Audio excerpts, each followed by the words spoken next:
Next thing to do, though, is your project proposals, right? Your proposals are due in 1 week. Now, the proposals should be fairly short, right? You don't need to write much, right? You don't need to stick to that topic. If you decide you want to change it slightly, that's no problem at all, right? If you want to kind of change to something completely different, you can just resubmit something later and it won't count as late. But you need to turn something in. I want you to start thinking about this, and we can start giving you a little bit of feedback if you're on the right track or if you're not on the right track. And look at follow the link here, kind of read. There's a lot of description about how big should the project be, what are some kind of ways to think about forming ideas for topics, and so forth. There's a lot of class we haven't covered yet, right? So you won't understand all of these ideas yet. That's okay. You can propose something, and then I'll help guide you whether something we will cover later will fit or not. And I'll try and give you some guidance on this. Okay. If you have any questions of that, come to my office hours. Come to me before after class. That's a great time to talk to me about this. Okay. So before we start in the lecture, one more thing I want to highlight. There's on next week on Wednesday, and something I'm going to try doing this semester a bit more, is we're going to try and kind of integrate some discussion about the ethics of data mining into the class. Okay, so a few times, 3 or 4 times this semester, we'll kind of reserve the last 20 minutes of class to talk about some some ethical implications of some of the techniques and decisions that we've been doing. Okay, and the first one will be a week from today. Okay, so a week from today we'll plan to do this, and there's a reading assignment. So this ethics read right here is on a week from today. If you click on this links to a paper. This is on the archive, but it was in NIPS a year or two ago. And it's 25 pages, but it's a pretty easy read. And it's on comparing these word vectors and debiasing word vectors. And it's using some techniques that we've talked about, or we will talk about in the next couple of lectures. So I will define word vectors in the lecture next week, Wednesday. And I don't have them in the notes in the PDF yet. I plan to modify those notes a little bit. It's a bit more of a modern topic than the image stuff I have in there. So I'll update those, and we'll cover kind of the technology behind them a bit, and then we'll reserve 20 minutes for talking about kind of the ethical implications of this. Okay? So hopefully this will be cool, and we'll try and build some discussion about, okay, we can solve this problem this way, but what about this other problem, and what are kind of the consequences of that? Okay, but you should all try and read this paper. I'll post on Canvas to remind you all to read it. You have a week to do it. You don't need to understand everything about it, but just get the main ideas, and we'll review them in that at the beginning of that discussion. All right. So, questions about the schedule? Okay. All right. So, what are we talking about today? This locality-sensitive hashing. Okay. And what is this? This is talking about a set of these problems where we're going to start with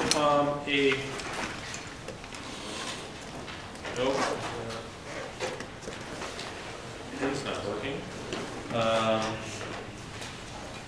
So we're going to start with a large data set, and there are going to be 2 questions that we want to ask about the data set. Okay, let's see if this works. Okay, this will be, let me unplug this for a second. See if, so there are 2 questions. we want to ask about this data set. So the first question is, if I have a document in this data set, I want to quickly determine if there are any other documents which are nearby this one. But I want to do it without kind of actually calculating the similarity between all pairs. Right? If I do that, it's going to take a long time. I might have 1 million documents. Every query I don't want to take 1 million times.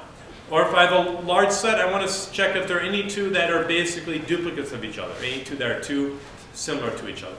How do I do this without checking the distance to all of the, between all pairs of documents?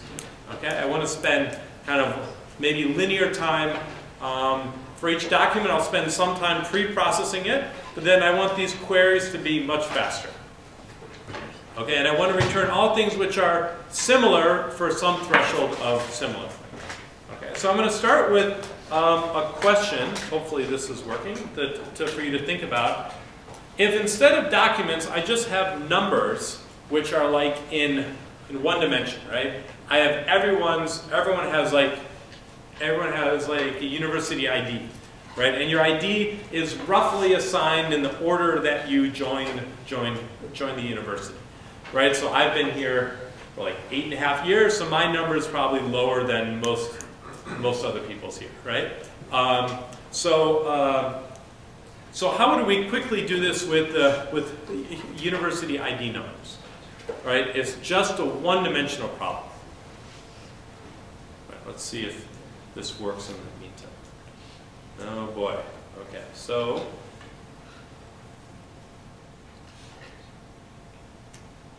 Anyone know how to sync a pen?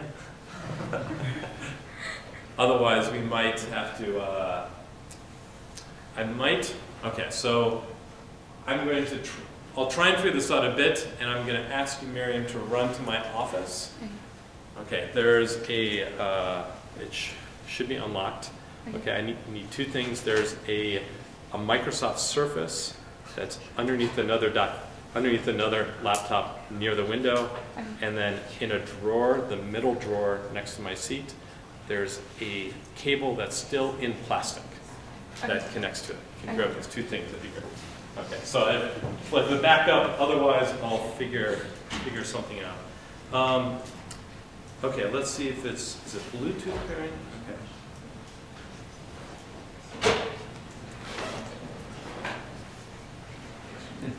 Hopefully this.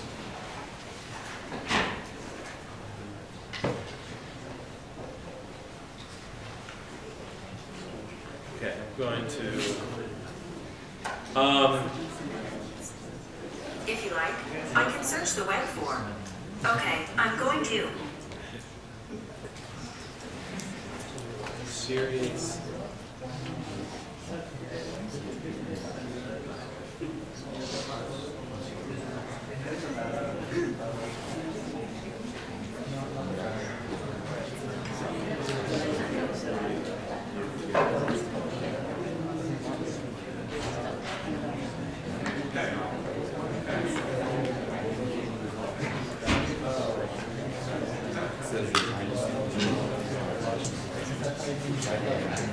So great.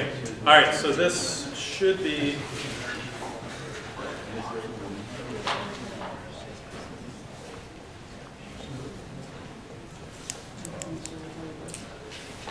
Okay. All right. Okay. This is working. Great. So I'm going to have a set X of these documents, and so I'm going to have n of them. And there are two questions that I want to ask.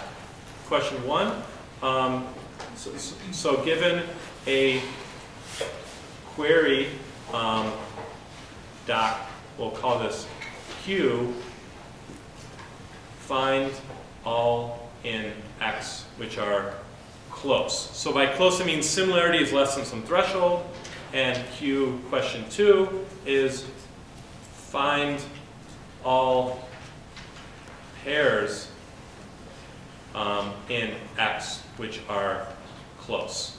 Okay, so I want to do this without, for this first one, I want to do this in less than O of n time. And for this, I want to do this in less than O of n squared time. Okay. All right. So now I ask you, assume I have UIDs, and they're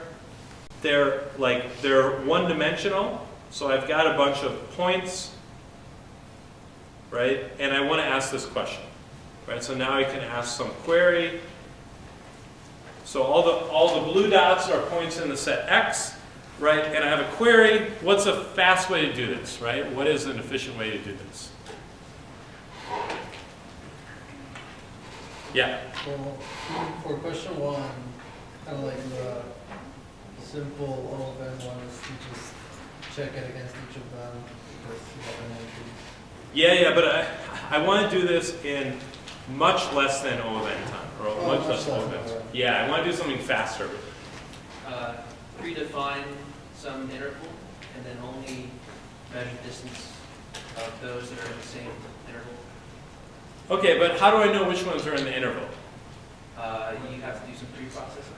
Okay, So you split the line up into different cells. Okay, split the lamp into cells. Okay, good. So I could split it up into cells like this. Right? And then on a query, I should do what? Compute the distance within that same cell. Okay, only to things in the cell. Right? Only check if this is less than some distance. Right? So is your data pre-sorted then? So I can do pre-processing. I can sort the data. Let's say I sort the data. Okay, it's just that nice one. Yeah, so this works okay, and actually locality-sensitive hashing will ultimately do something kind of like this. But what you described is not quite enough, because this one might also be close in the next cell over. Okay, so it's not hard. I looked at everything in my cell and everything in the two neighboring cells, and it's still not too many, hopefully. Right, so this is one solution, and this will kind of look like locality-sensitive hashing, but this is not probably how you should do it in 1D. Right, there's a better solution. Could you, since it's already sorted, just go each direction until you find something that isn't close, and then... So what do you mean in both directions? So like, you know where your point lies in that set, right? Because it's already sorted. Or you hash into it? So how do I store the data? If I hash them, I lose the order. They're in random buckets someplace. Yeah. Right? Yeah. You just sort them, and then you do a binary search, and then you look at the neighbors. So binary search. Okay, good. Yeah, in fact, the right thing to do is to think of building a binary tree on top of here. Right? And this is... Right? So I build a binary tree, and then on query, and at each of these things I kind of store at each of the cells a split. What points are on the left, what points are on the right. Right? And on the query, I can go down and find the closest point in the tree, and from there I know there's a point that's the closest point on the left and the closest point on the right, and I know that those are the two closest points. And then I can also store them in a linked list or something on the bottom, and then I can start walking. And I keep walking to the left until I find one too far away, and I keep walking to the right until I find one that's too far away. Right? And this will basically solve it in log n time to walk down the tree, and then as many points as are within the threshold. Because I have to every point I walk to is either the first point outside or is one of the points I look at. Right? Yeah. So what's the benefit of storing in a tree? Why not just... Oh, because if it's a linked list, you can't get random access. Yeah, in a linked list you might... Yeah, I mean you can, if you know the ordering of them in the linked list, you might be able to index into them. It's better just to think of it as a tree. Okay, so it turns out in higher dimensions, you can do something kind of like this. Okay, and we will talk about this next week, Wednesday. There's an alternative to this LSH stuff that we're talking about today that definitely works in 2D and can work in moderate numbers of dimensions, and maybe with some twists can go up to like hundreds of dimensions. Okay, but it's messier and involves some different sorts of geometry, and we'll talk about that in like a week from now. So I got this working, so no worries. Great. Okay, good. All right, so but we're going to talk about LSH, which is going to look a lot more like this binning strategy. Okay, except the difference is we want to do this where our documents are initially sets, right? How do I do something like this where I bin up things where my elements, I've taken the documents, I've done k-gramming, and now I have each document is basically a set of things. Okay, if you probably don't have an answer, it's because there's not a great answer, and that's why we did this min hash. This min hash signature will have properties that will allow us to do something like this binning. Okay. Now the fact that it looks like the binning will probably only become more clear when I start talking about how I do the same locality-sensitive hashing for Euclidean distances instead of distances between sets. Okay, but it's going to kind of be like thematically kind of like this binning idea. Okay, so let's define locality-sensitive hashing. LSH. And so this requires a special sort of hash function. Requires hash functions. And we'll think of it as we're going to have a set of these hash functions, HK, out of this set. And we're going to draw these randomly, and so there's going to be probability involved. And the probability will be the random choice from the set. Okay, and we'll see what these hash functions are, but they're going to, the same way for the original hash function we talked about a couple lectures ago, you make a random choice and that defines a deterministic hash function. Okay, but in this case, it's going to correspond with the distance, and you can kind of flip these things to mean similarity a little bit, but there's going to be an associated distance, and we're going to define a hash function. We're going to say that H is, and this has a bunch of terms, but let me write them down and then explain them. A gamma, phi, alpha, beta is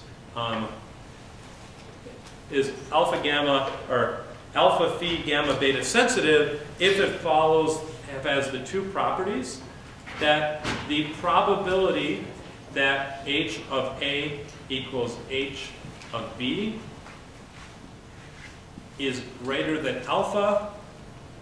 So the probability that these hash functions collide is going to be greater than alpha if the distance between A and B is less than gamma, and the probability that H of A equals H of B is going to be less than beta if the distance between A and B is going to be greater than phi. Okay, so the way to think about this is you're going to have a line of distances, okay, and I'm going to have some threshold that I'm going to say if it's less than this distance threshold, then this range over here is going to be close. It's going to be close, it's going to be similar. Okay, and then I'm going to draw two thresholds here. If it's less than gamma, so if it's over here, or if it's greater than phi, so if it's over here. Okay, so if it's less than, and tau, the threshold I want is going to be falling in between these, right? I may not be able to use exactly this threshold tau here, but I'm going to use some kind of things that are a little bit away from that. I need a little bit of some air here. And now I want to look at the probability in this case. So the probability, it's the distance. So this corresponds with this is the distance between A and B. That's That's what's drawn on this x-axis here. Okay, and so this is the probability that hash of A equals hash of B. If it's over in this side less than gamma, then I want this to be the probability that they collide is greater than alpha, right? So that means if they're closer than some threshold, gamma I've chosen, I want the probability to be large, greater than alpha. If they're further away, if they're far apart, right? If they fall over here, they're a far distance from each other, the similarity is high, or the similarity is low, the distance is high, then I want the probability of the collision to be less than beta. I want to have a small probability over here. If they're far apart, a small probability of collision. If they're close, I want a large probability of collision. Now, what is large probability? Greater than alpha. Small probability less than beta. Okay, so I want alpha to be large, I want beta to be small, and I want both of these to be close to tau. Okay, so there's some notation going on here, but kind of this picture kind of explains what's going on. Okay, so I have two things, and I'm going to hash them magically, and I want them to collide with higher probability if they're closer. That's kind of the idea. Yeah? Will you describe alpha and beta again? So alpha is, okay, it's some sort of probability, and I'll give a concrete example of this next with min hashing. Okay, but alpha is, I want the probability of collision if the distances are small, less than gamma, to be greater than alpha. Right, so say this is, I want the probability they collide to be greater than 0.5, right, if the distance is small. And if I want, say, the probability that they collide to be less than 1/3, let's say beta is 1/3, if the distance is large. Okay, the numbers will look kind of like that in the Euclidean case. Okay. And T is our point. T is some threshold. I want to say everything less than T is close, everything greater than T is far. Now I can't always use exactly T, I have to use some proxies which are a little bit error for these. Okay, in the case of min hashing, I'm going to set actually gamma and phi exactly equal to T, or to tau here. In the Euclidean case, gamma is going to be 1/2 of T and phi is going to be twice T. Is what it'll turn out to be. It turns out that won't matter too much. I'm going to kind of use a bunch of these, and these constants are going to be able to shrink them.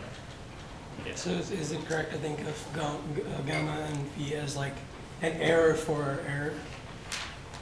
Gamma and phi are error on the distance, and alpha and beta are error on the probability of success.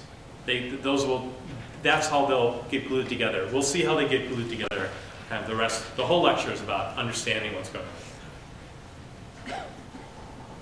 Okay, let me give the example with min hashing. Okay, so for min hashing, if you remember, we had these documents, D1, D2, up to Dn.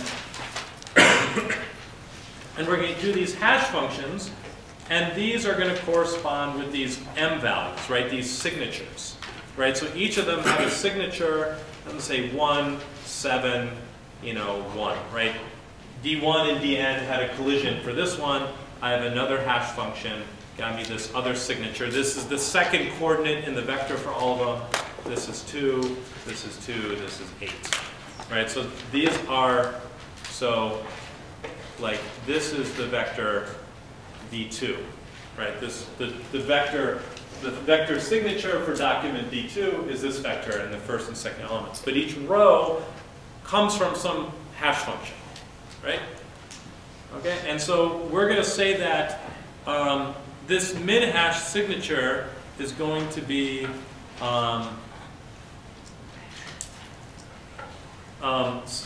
so I'm going to pick some threshold, and then I'm going to choose a threshold tau, and I'm going to say that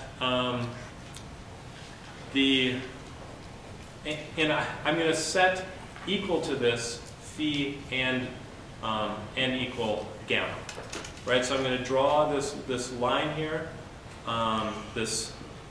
So the distance A, B is going to be increasing, and the similarity A and B, the Jacquard similarity, is going to be decreasing.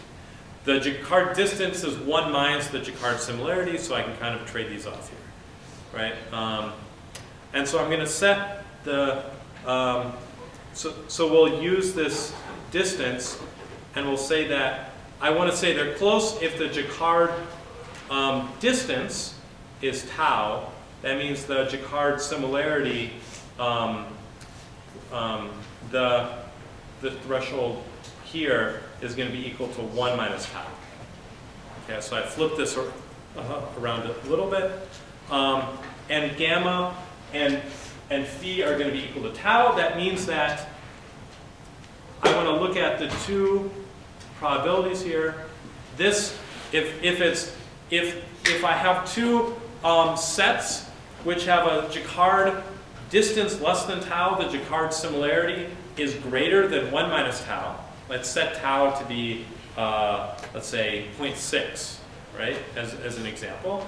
So if the Jacquard similarity is greater than 0.4, I want to say they're similar, and I want to say that the probability that they collide, A and B are two of the documents here. I want to say that this is less than alpha, and alpha is going to be 1 minus tau. Right? The probability of collision is going to be exactly the Jacquard similarity, which is at most 1 minus tau. Is that supposed to be greater than alpha? Yes, thank you.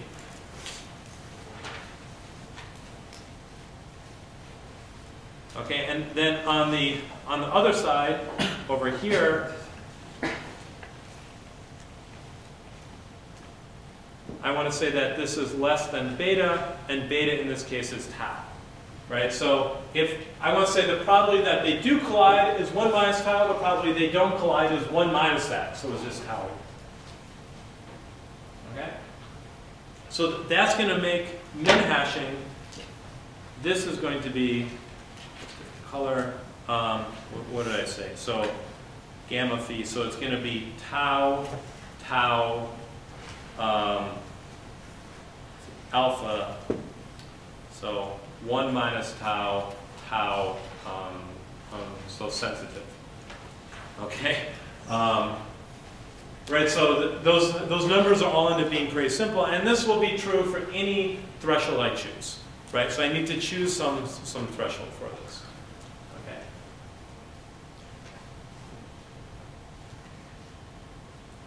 Okay, so this is the definition of a locality-sensitive hash function. The idea is that if things are similar, they're more likely to collide. If they're far apart, they're less likely to collide. Okay, that's the big idea, and this is kind of the way you formalize it. Okay, and this min-hashing, these signatures we did based on kind of either creating these random ordering of the hash functions, or we took this matrix and we reordered the rows and took the top non-zero element. This is an example of a hash function that will work for this. Documents that are more similar are more likely to collide. That's basically what you want to happen. Okay? Okay, so, and this will work for any sort of similarity in hash function, you know, where the similarity is equal to the probability of collision, right, which is the case here. It's going to be tau, tau, 1 minus tau, tau sensitive, right, if it has that property. Okay, so we have these hash functions that satisfy this sensitivity property. That if things are more likely to collide if they're similar and less likely to collide if they're not similar. How do we use these to quickly find all the near neighbors? Right, so that's the next question you have to ask. Okay, let's see.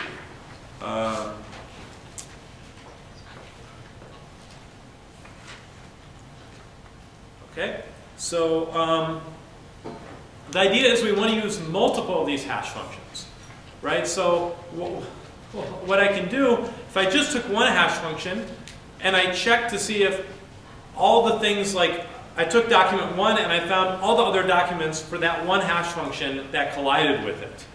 How well is that going to work, right? If I have one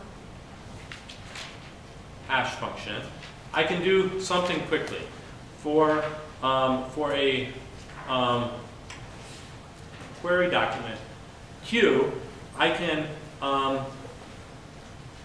return all di in the set X, element of the set from the set X, such that H of Q equals H of di. Right? I can hash all the documents into a hash table based on the first hash function, right? And then I can retrieve all the elements that fell in the same bin at the hash table. That's something I can do in constant time, or as many documents as hash there, I can do that. I have to read them at once, right? So I can do this efficiently. Right, but the variance on this is high, right? You know, the probability of collision is good, but I want to somehow, I'm going to miss a lot of nearby documents which happen for the one hash function I look at not to match. And there might be documents that match on this hash function, but are not similar anywhere else, right? So I want to somehow use my other hash functions and still be able to do something quickly using like a hash table. So what are ideas of how to do this? How could I use more hash functions to kind of get a more accurate answer here? And there are kind of two ways of thinking about this, and they're both partially correct.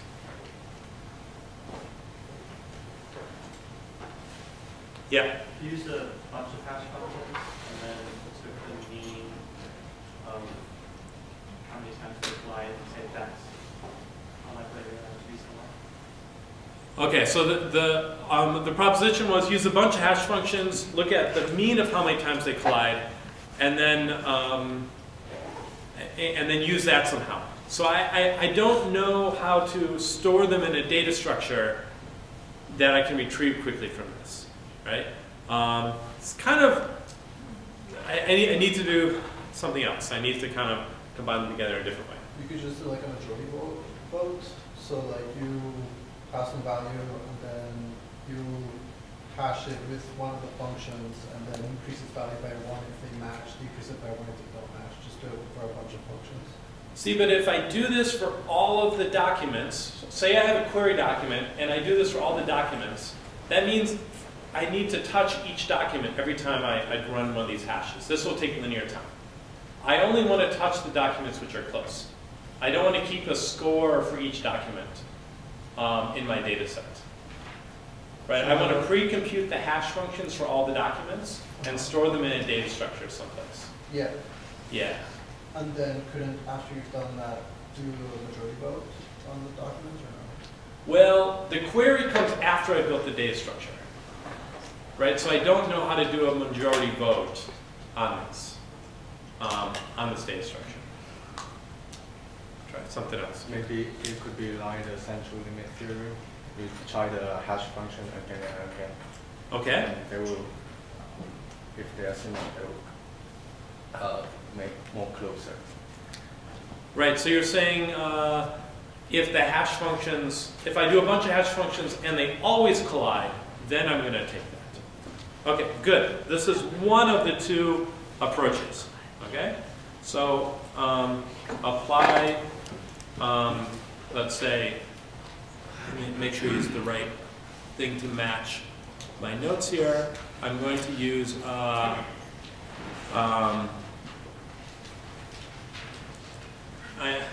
going to use B hash functions and return the di in X such that they all collide with HQ. They all collide with Q. Okay, so it turns out I can do this quickly because I just have one hash table that takes all of the hashes and combines them together into like a super hash. Okay, so I'm going to hash every document b times, and it's going to get b numbers, and then I can like concatenate these numbers together, and that's my hash key. Right? Or I throw that into another hash function and that goes someplace, right? But it's concatenation of the b hashes. They all need to collide for me to return it. Right? And that's something I can do quickly with, again, just one hash table. Comments on this or another suggestion? Yeah. So if all the hash functions are locality sensitive, and then B is also locality sensitive, then can we reduce this to the one-dimensional binary search problem? No. I'm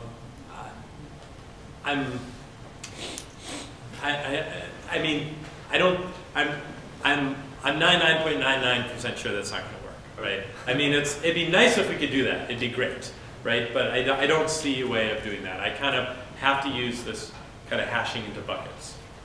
Yeah, I'm think of it as like data structures with pointers, right? As kind of how this is going to be working. Yeah, I'm not going to be able to use some sorted ordering. There's no kind of sortedness of the coordinates at this point. Yeah. Sorry, so I'm trying to wrap my head around this. So the reason that this one, by doing all of them collide rather than like one and a half, the reason this works is because you can put them all into the same hash table, kind of like when we did the rows and columns, simply have them all be together in one of those, or? Yeah, so I'm going to have like a super hash table where I'm going to have like H, H with an arrow on top because he's like Superman flying, and it's going to be basically the concatenation of B of these hash functions, right? I'm going to get one, instead of getting one number for each hash function, I'm going to get a set of B numbers, and then maybe I concatenate these together, and I throw those into another hash function, a super hash function. So I still have one hash table which stores everything. But you're not checking each of the documents against each of these smaller hash. I do this ahead of time for each of the documents, and I throw them in this super hash table. Think of it in 2D. Think of it 1D as I have a hash function that divides on x coordinate, and I also have one in the y coordinate. And documents, if there's the hash 1 goes across this way and hash 2 goes this way. And so a document is going to get two values, one for hash 1, one for hash 2. It's going to fall in a cell, right? And this cell is the element of a super hash table. Okay, so again, and I can do this with higher and higher dimensions. It needs to collide on all of this. Okay. Yeah. So do you store all the data into that super hash table, or you just store them like into one document? I store all of my documents into the super hash table. Most of it's empty, but I can use like hash table tricks. I know I can rehash these cells, and I know I only need cells proportional to the amount of data, not the number of empty cells. Because the probability of collision is small enough, and I'll absorb this probability. So, or I can use these chaining tricks to take care of that. Yeah. So the problem with this, though, is that if with just one we were already leaving out things that were close, because that one hash function might have Yep. gotten those, now we're doing that. Yes. Okay, good. So this causes an issue in that the probability of collision now is much smaller, right? It's the old probability of collision to the power b is now the new probability of collision. So my probability of collision has gone way down. Okay, so I need to use a different trick, a different way of combining hash functions that's going to cause the probability of collision to go up. Okay, and then I'll combine these together in some way. Yeah. Is there anything wrong with just maintaining the hash tables? Good. So the other way is exactly that. I'm going to maintain a set, and I'll say R hash tables. I'm going to apply, and I'll use a different variable, R hash functions to R hash tables. I'm going to return the union of of the collisions. Right, so I'll do R different hash tables. Each document goes into R different hash tables now. And then I query R hash tables, and anything that's a collision, I return that to saying close. Right, this is going to cause the probability of collision to go up. Right, but I can do this in O of R time instead of O of 1 time, but if R is a small constant, then this is still okay. Yeah. Now you have the opposite problem where you're excluding extra, well, I mean, where you're including extra things that might have not been closed. Correct. And Now, if you're able to do this, why are you not able to do a majority vote from those? well, I know how to do this as a data structure. This is R hash tables. This is one super hash table. So I can just check the cells on the hash table and report the union of collisions here. I can return all things, and the time it takes is the union of the things I'm reporting. Right, so everything I report, I'm willing to spend that much time. Hopefully that's much smaller than the full data set. Right, this one I only return the things which are in the same cell in the superhash table. I index into the superhash table, and then I look up whatever's in that cell, I return what's in there. I don't look at anything else. Yes. Right, so I don't have to I'm not able to, like if I have to do, I can look into these cells and then I can count each element I return, count how many times it returns, right? How many times I see it. I could do something like that. But it could be that the number of things I return might be much smaller than the number of things I see in this union. Right? So, and you'll see when I combine this together, every document I'm going to see, I'm going to return that.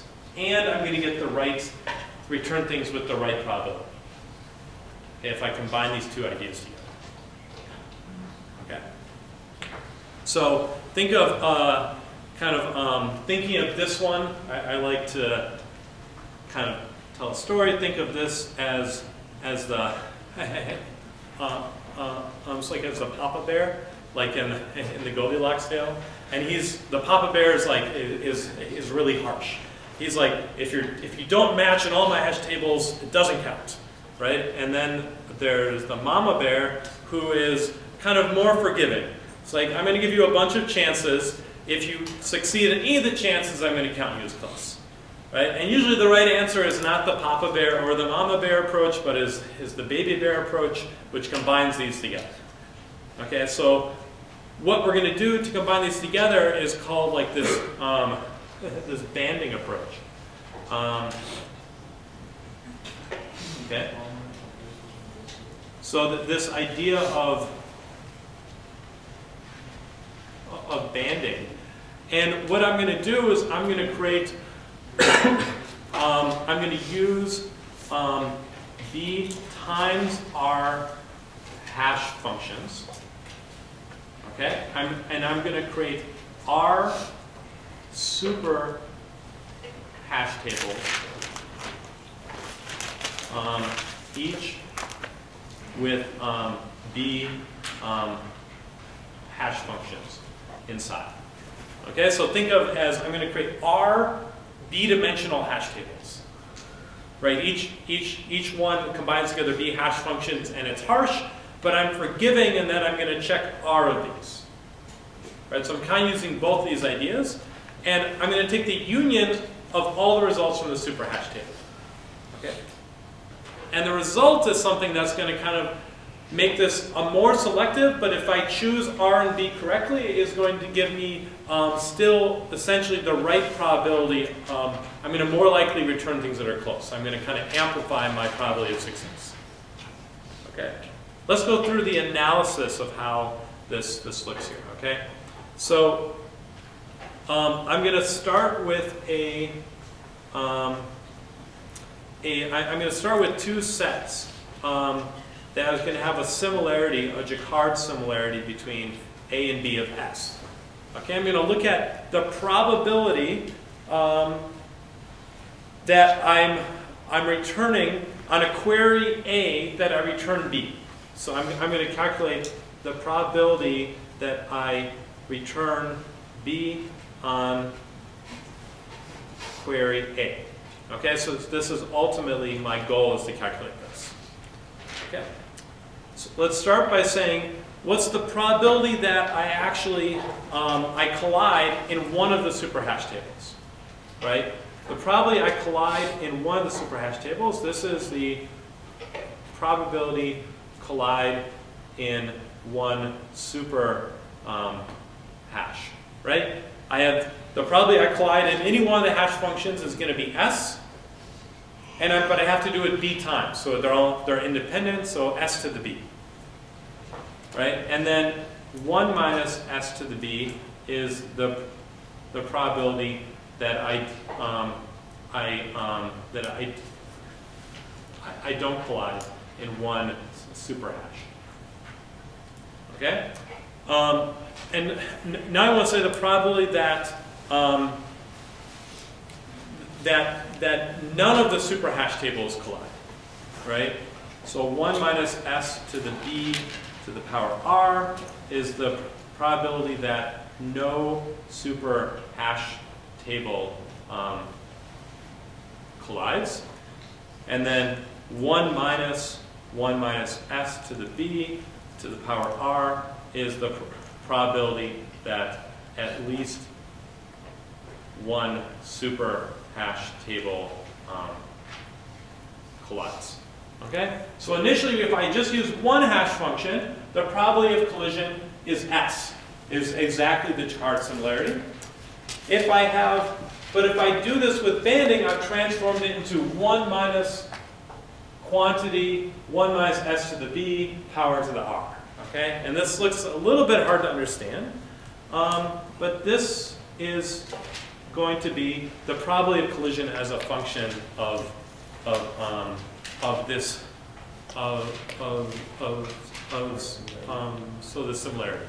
Okay, and so if I just use one hash function, as the similarity increases, I want to know the probability of collision, and it's going to look like this. It's a straight line. As the similarity increases, the probability of collision is going to increase in a linear way. And I want to change this so that if the similarity is small, the probability goes down. And if it's, right, so it's going to look something like this instead. Right, that if there's some threshold, and let's call this tau, if it's less than tau, the probability is almost zero of collision. If it's greater than tau, the probability is really high of collision. And so I claim that this process will do that. Right, what does this expression look like? Okay, so I pre-did some plots here. Okay, no probability of found collision. This is 1 minus s to the b to the r. And this is with b equals 3 and r equals 5. Right? And it looks kind of like this. Remember, if I had just done, this would be b equals 1, r equals 1 is this straight line. And I've kind of made it a little bit more like an s.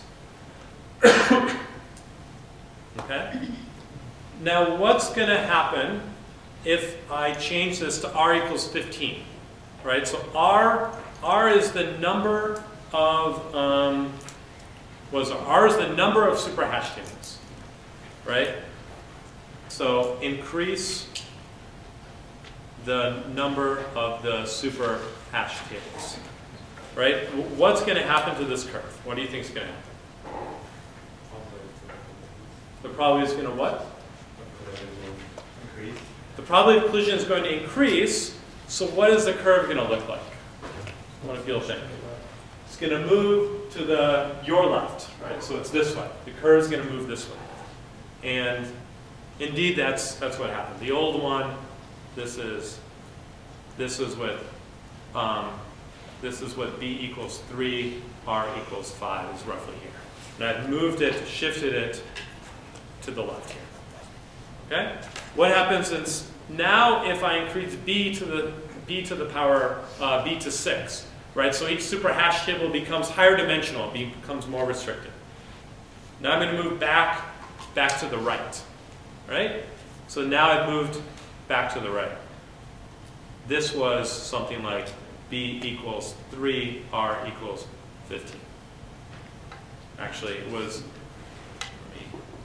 There's another aspect of this I want to get a little bit more right. Looks probably more like this. Okay, so I've shifted it back to the right. Okay, the other thing that's happened as I've increased B and R is that if I remember back to this first table here, it's not too far from the line, but as I've increased B and R, it's getting kind of sharper. It's becoming a sharper curve. I think I've got a joint plot of all these. Yeah, and then I increased B to 10 even further, and it shifted even further to the right. Okay, B equals 8R to the 100. Okay, look, it's even steeper right now. So as B and R increase, becomes steeper.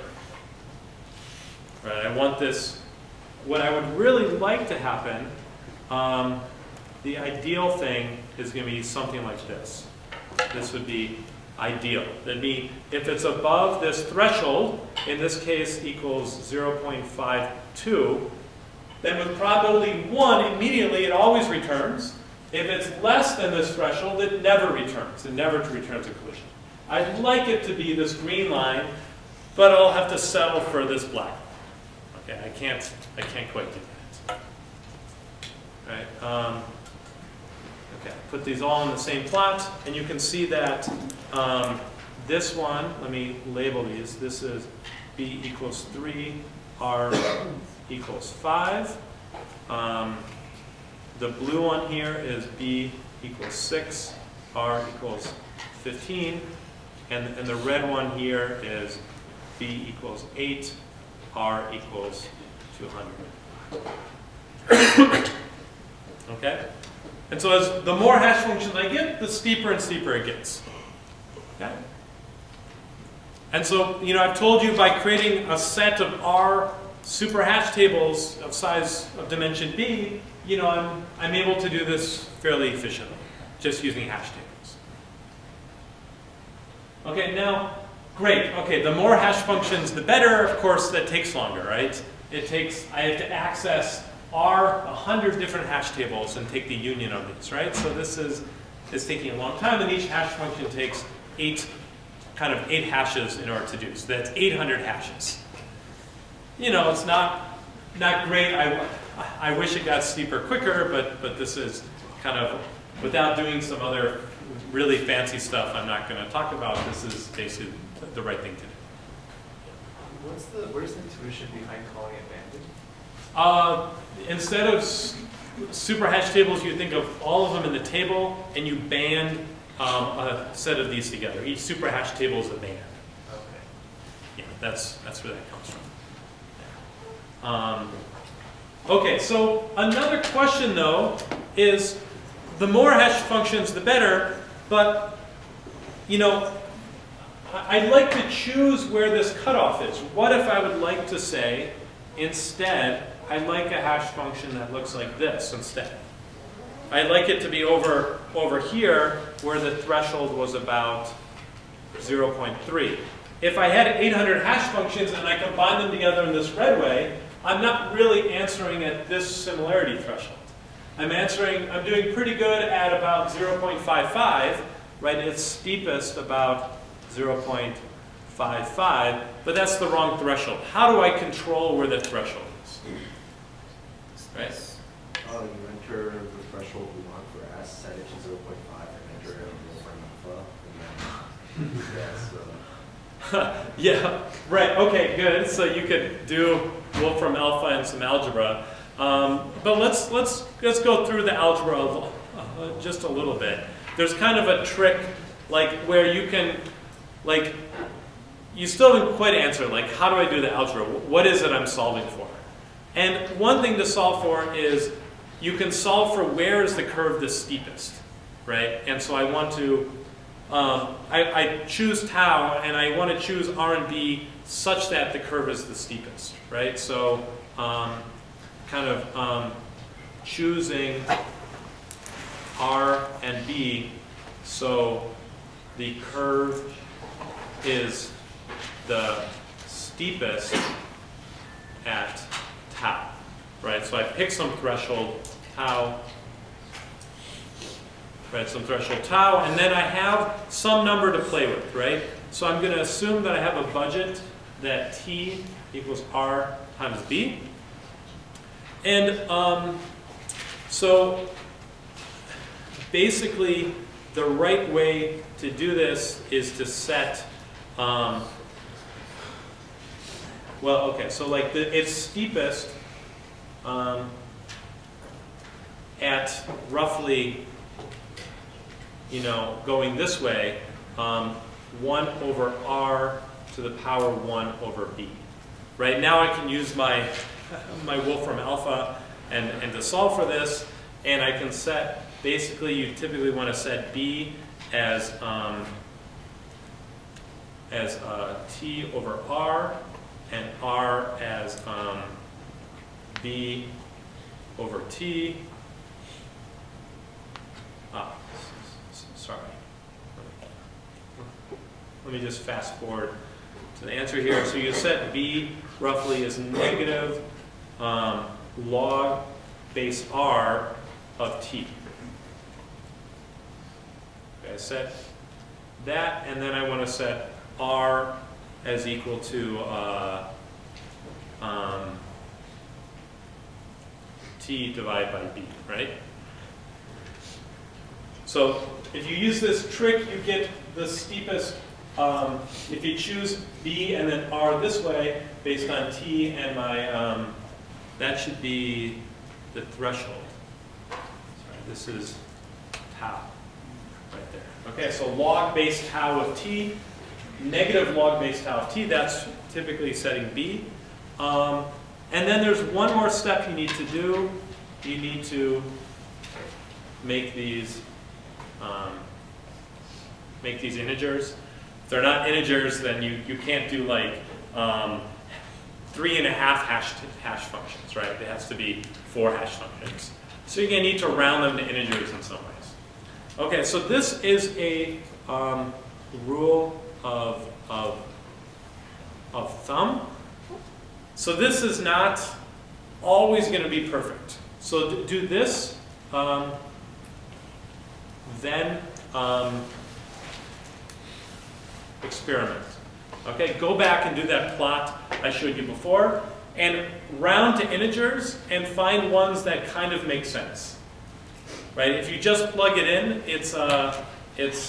it might be off. You might be better rounding up instead of rounding down, and you won't know until you kind of do this plotting check. Okay, but this is kind of a rule of thumb, and then once you have a budget of hash functions, you can kind of choose R and B appropriately. Make sense? Okay. Okay, so this was how you do LSH with min hashing. We have about 20 minutes left in the lecture. I'd like to kind of explain how to do it for Euclidean distance in high dimensions instead. Nearest neighbors and similar things in high dimensions in Euclidean distance is also a really challenging problem. We'll discuss about Euclidean distances starting next week. But let me just kind of talk about this for the next 20 minutes. Okay? Any major questions on how LSH works? It's the set of R superhash tables of size B and choosing R and B appropriately, and you can combine together these hash functions to slow stuff. Yeah. So we've got a bunch of super hash tables. They're all using the same hash functions, is that correct? Well, you can't use the exact same hash function. They need to be generated the same way. Just like we generated different elements of the min hash signature.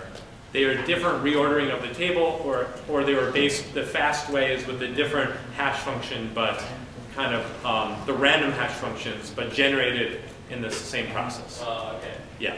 So you need a bunch of distinct hash functions. So you could do like one of the built-in ones, but have a different salt for each of them, and that will give you a bunch of distinct hash functions. Okay. That's a good question. Okay, let's talk about so LSH for Euclidean so distance.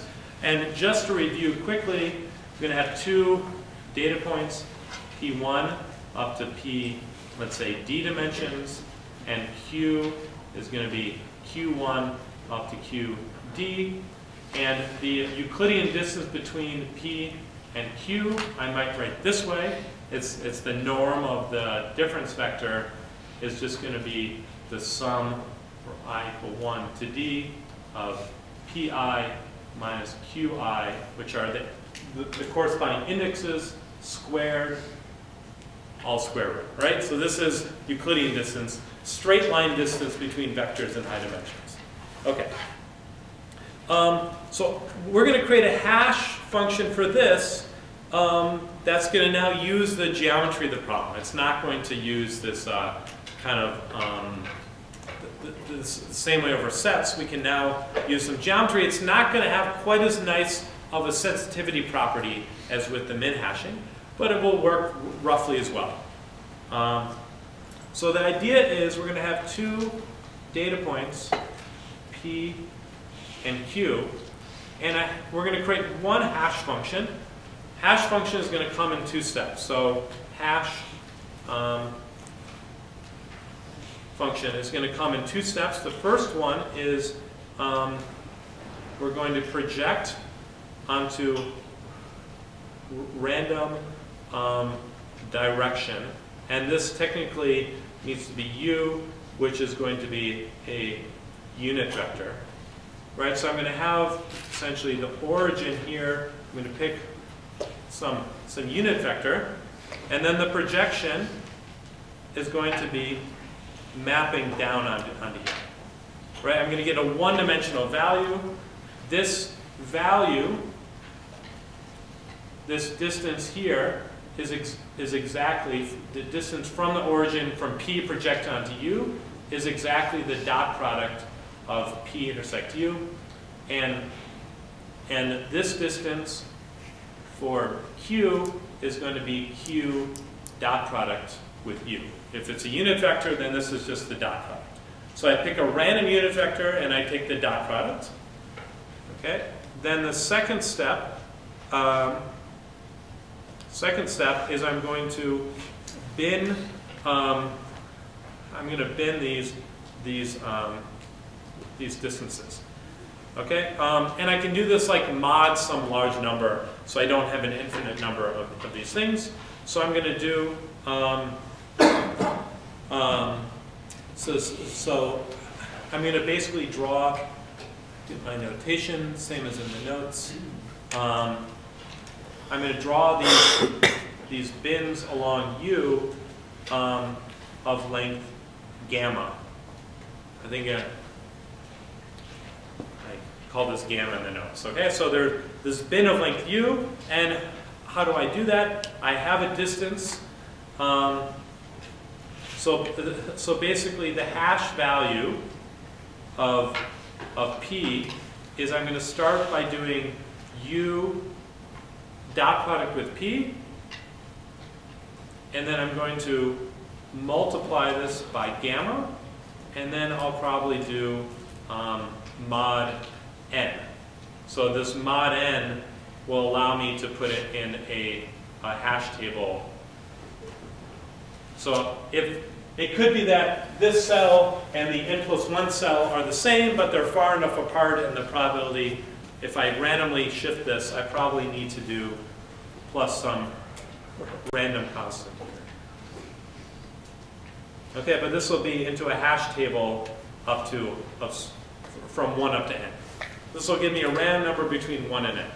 And then I'm going to take the, I guess I'll take like the ceiling of this so it's an integer. Okay, but the idea is I pick a random direction, I hash it, and then I put like a bin down here of some with gamma. Gamma is going to have to do with my threshold. That I want to say they're similar if their distance is some function of gamma, and they're not similar if it's further than it.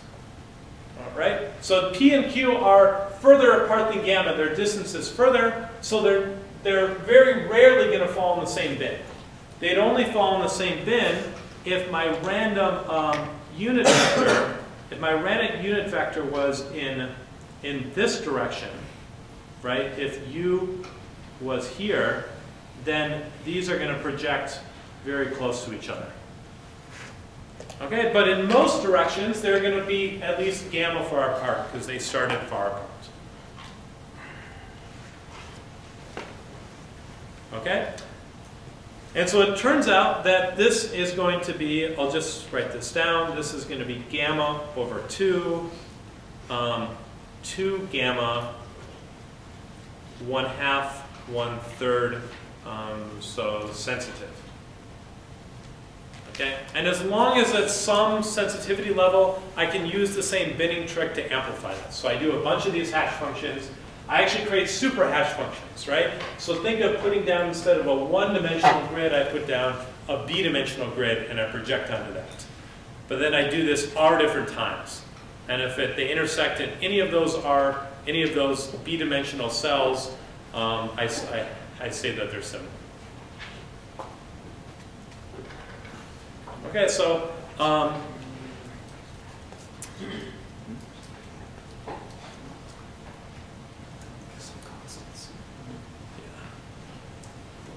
yeah. With the P and the Q mapping to unit direction or unit vector, do you want them to come down perpendicular to that vector? Or Correct. If I do a dot product, it's exactly doing this. The dot product tells me the length of P along this direction. If U is a unit vector, the dot product tells me this length, or this length for Q.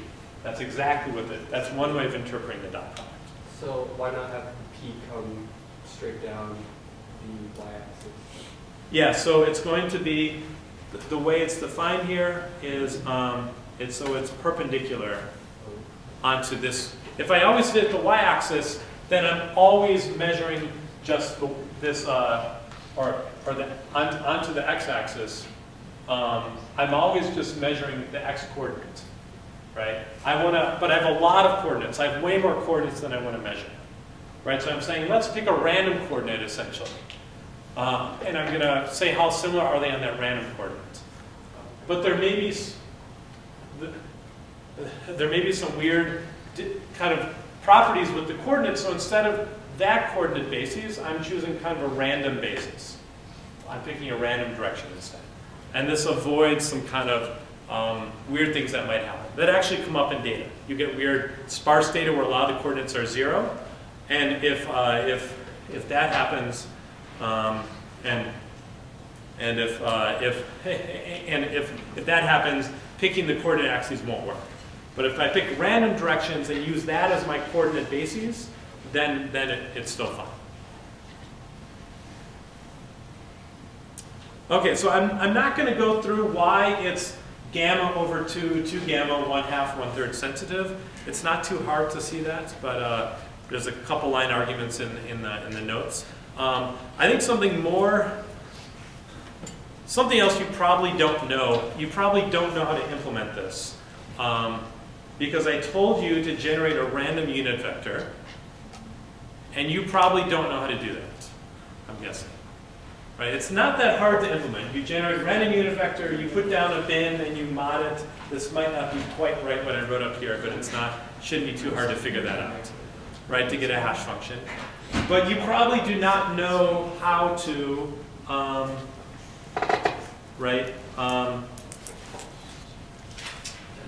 how do I generate a random unit vector? I want it to be equally likely in every direction. Just generate random numbers for every dimension, and then once you have it, then divide by square root of the sum of squares of those numbers. Okay, so one idea is to say, let's draw this in 2D.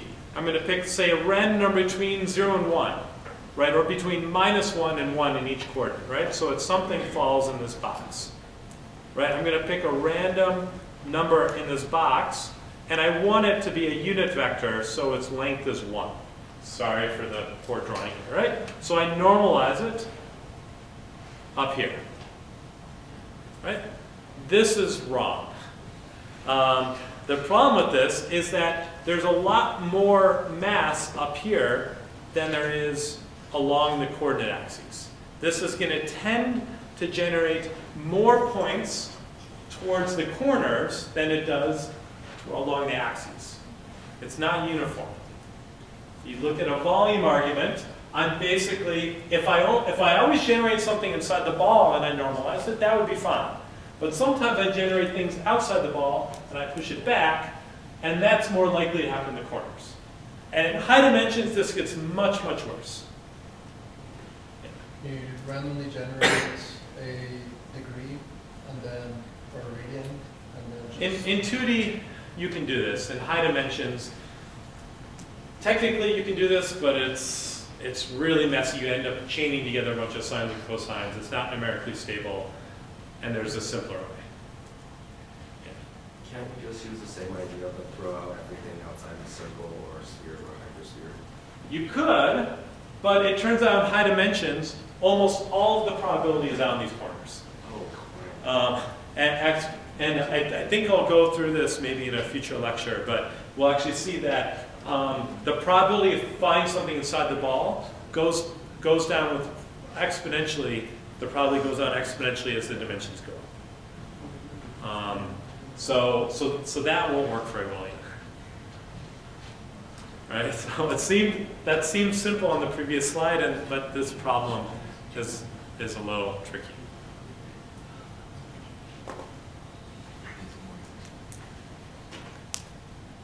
Okay, so the answer, now the first suggestion of generating a random value inside of this box and normalizing was kind of on the right track, except I don't want to do it based on a uniform distribution in a box.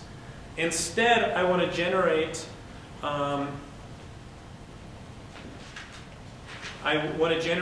d-dimensional Gaussian random variable.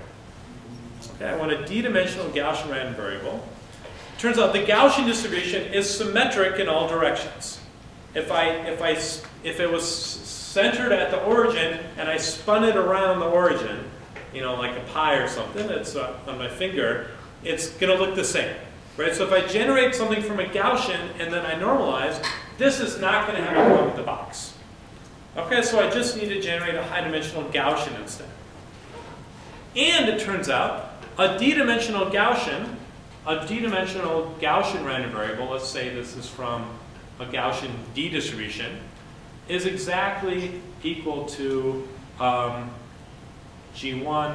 G2, up to GD, where each GI is from a one-dimensional Gaussian distribution. You can generate these independently, and this will give me one d-dimensional Gaussian distribution.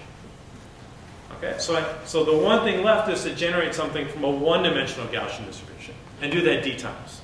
So what you're saying is for every dimension we just generate a number, let's say between -1 and 1, but with a higher concentration along with 0. And then do this for all the dimensions, and then... Well, I want to do it so it's a Gaussian distribution, so it's going to be, you know, it's like a bump in the middle that's spread out. When you say middle, you mean the center, right?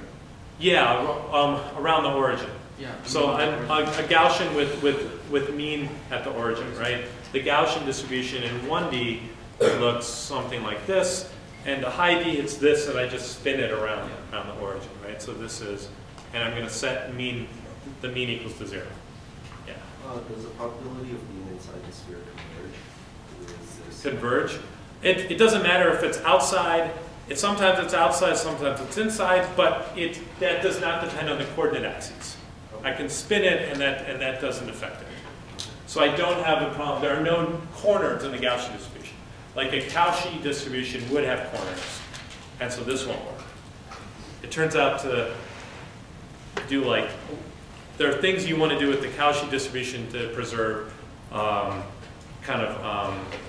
norm instead of LP norm, but it's a story that's in the notes, but I won't get to. Section 5.32 in the notes, if you want to read about p-stable distributions, you can do that. Okay, so I'm almost there. I need to generate a one-dimensional Gaussian distribution. If you remember, this is basically equal to x to the minus x squared.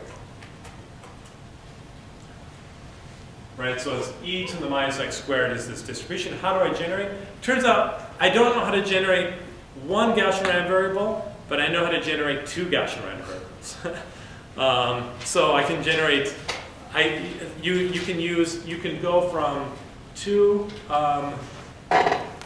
uniform random variables, U1, U2, which are in uniform 0, 1, and generate from these two Gaussian random variables, which are in each in the one-dimensional Gaussian distribution, or normal distribution is Gaussian in 1D.